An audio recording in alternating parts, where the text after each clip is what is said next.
Quand vient le temps d'échanger les milles pour des voyages, il y a souvent des frustrations parce que, bon, ça prend un certain nombre de milles et finalement, on nous en demande plus et finalement, il n'y a pas de billets aux dates qu'on veut. Pourquoi il y a autant de restrictions quand on veut échanger nos milles pour un voyage? Alors, je dirais pas qu'il y a, il y a vraiment beaucoup de restrictions. C'est sûr que si vous êtes flexible dans vos dates, c'est encore mieux.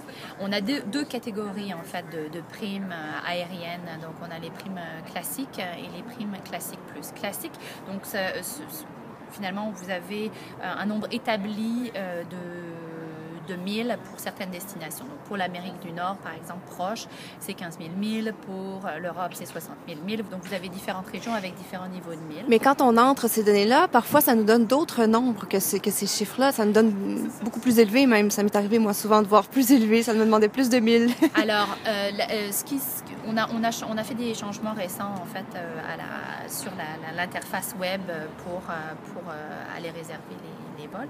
Vous pouvez aussi réserver vos vols par le centre de contact. C'est également possible d'appeler Aéroplan pour le faire. Donc, c'est pas uniquement sur le web. Sur le web, la façon dont c'est fait maintenant, vous avez, lorsque vous cherchez un vol, vous avez deux fenêtres, de tabs où vous voyez les vols classiques, donc là où vous allez avoir le nombre de points établis. Alors vous allez voir si c'est des vols directs ou si c'est des vols avec correspondance.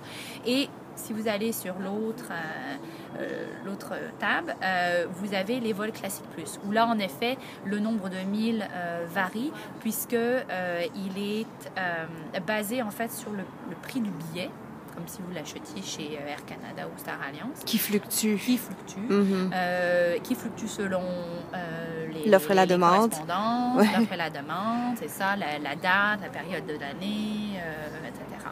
Donc, voilà pourquoi vous trouvez des nombres de milles différents. Mais maintenant, c'est bien identifié et donc vous pouvez comparer en fait les vols classiques et les vols classiques plus.